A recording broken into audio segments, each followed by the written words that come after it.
from now. Okay.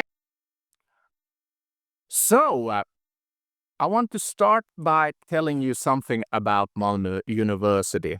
The university is quite small in terms of its size in Sweden. It has only around 27,500 students, 270 doctoral students, and 2,200 employees. Small and small, but it's considered quite a small university still.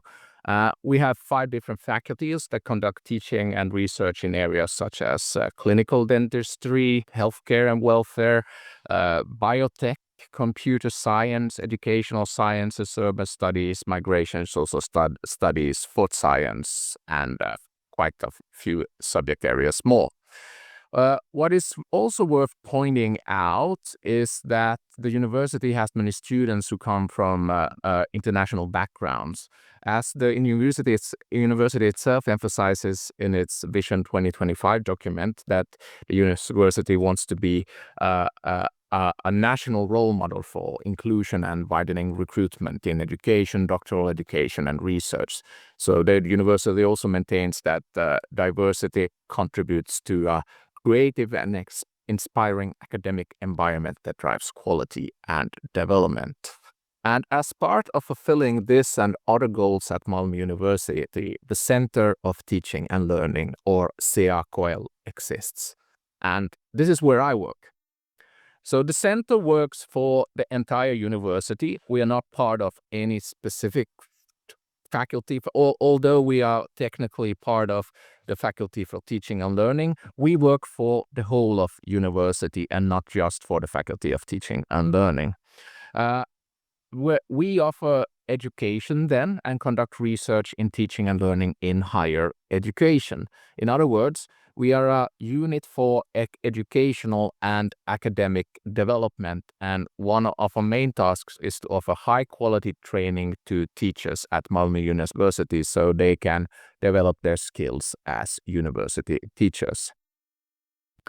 What makes the Center for Teaching and Learning quite unique? Let's see if I can continue with my slide. Sure. Yeah. One of the things, at least, that makes it quite unique is that the center functions as a research unit that conducts research into higher education and adult learning. There is this. I say it's unique because there are no other similar research unit in Sweden, and internationally it is also quite rare to have like a department that only deals with research into teaching and learning in higher education. So usually you have people conducting these kinds of research. They are usually conducted by people spread across various different research departments, often within education, but not one concentrated on only doing research in teaching and learning in higher education. But we have a department that has a special focus on higher education and adult learning, which makes us well positioned to play a fairly influential role within the research field in the future, nationally, of course, in Sweden, but also internationally. So another thing about CAKL, come on, there you go. Another thing that makes us unique is that since 2019, we have offered then 2 master's programs in teaching and learning in higher education. So the programs that you will now be part of. While it is common, seen from an international perspective, to arrange training courses to university teachers to help them receive high-quality training in developing as teachers, there are fairly few programs that offer a master's degree in teaching and learning in higher education. Furthermore, the program is international and takes place entirely digitally, which means that we attract participants from all over the world, which mostly from Sweden, as we saw, and Europe, but we do have students from Asia and America and Oceania and so on and so forth. And as a side note, I would like to mention that this last point, that we are digital international, is one of the things that I personally appreciate most about the program. I've learned a lot from teaching within the program about what higher education looks like and what it means around the world.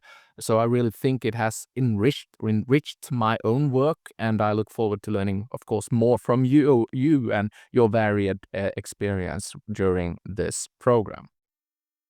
So here you can see some of the people you will be meeting during the program. The people you see here depicted here in these pictures are those who are directly employed by the Center of Teaching and Learning and who are connected to the master's programs as well. So we have here then Natalia Auer, who is a senior lecturer, and her research deals with digital learning and digital literacy in higher education. Katie Dorr, they is a associate senior lecturer doing research on ethnographic research on gender inequalities in higher education.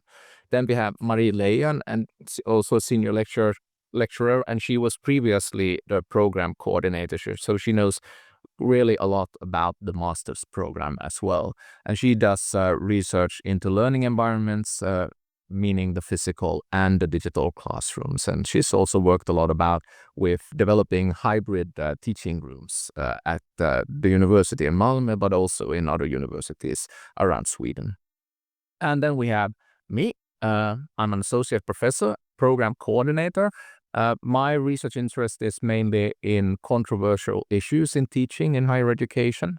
I also see higher education as an arena for democratic development and engagement and do research on that. And my main research question that I always come back to is, and which we'll probably see during the course of the program, is that the question is what makes higher education into a higher form of education. So that's what I do research on from a philosophical and ethical perspective, mainly. And then we have Martin Stigmar, who is a professor at our department. He does research on supervision, organization of institutions as centers of teaching and learning in higher education, and digital learning environments. I would also like to add that we have 2 PhD students within the center. They will probably not be teaching within the program, but they might pop up once in a while. You never know. So it's Henrik Brandén, as he is trying to understand university teaching as a profession from philosophical and theoretical perspectives. And we have Elisabeth Malbebo, who is studying simulated teaching in health policing and in the Swedish Navy.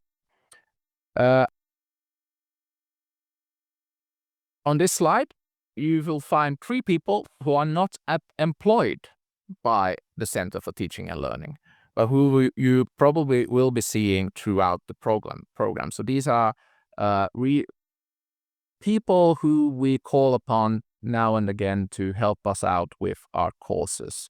And then we have Christina Jonsson, who I imagine she has not arrived into the Zoom room yet. Christina, are you here? Nope. But anyway, Christina, she will be giving this course that you are starting with today with me. She is a senior lecturer doing research on public law and human rights generally, but her research interest in human rights and public law she is also connecting it to doing with research in higher education. So I'm really happy to be doing this course with her. And one interesting thing about her, she is one of the first students who have finished the master's program in teaching and learning in higher education a few years ago. So she is now becoming a teacher within the program and not only a participant in the program. Then we have Adrian Lundberg, senior lecturer, does research on teacher competence, professional development, school leadership, and multilingualism in education.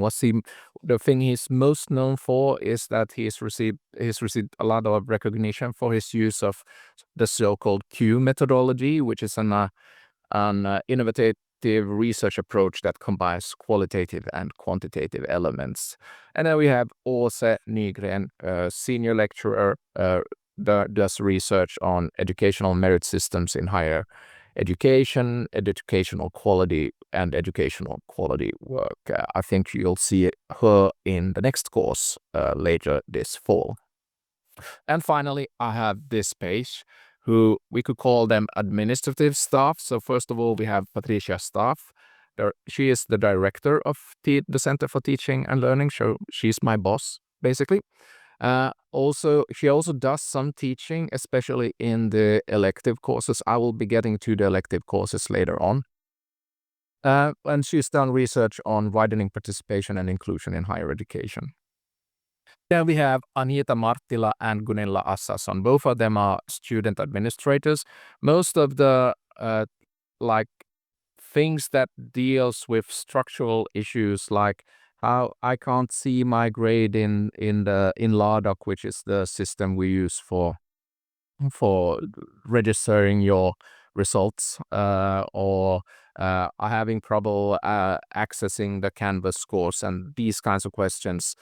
They will deal with it, and specifically, mostly Anita is the one in the middle. She will be dealing with these kinds of questions because right now, but I heard yesterday that where I talked to her that she's retiring in a year or so. So then it will be probably Gunilla who takes over all the student administrative responsibilities. But Gunilla also have some administrative responsibilities when we're talking about the elective courses. But every course should also say who you should call, which student administrator you should call. So it should be clear from that. Yeah. I will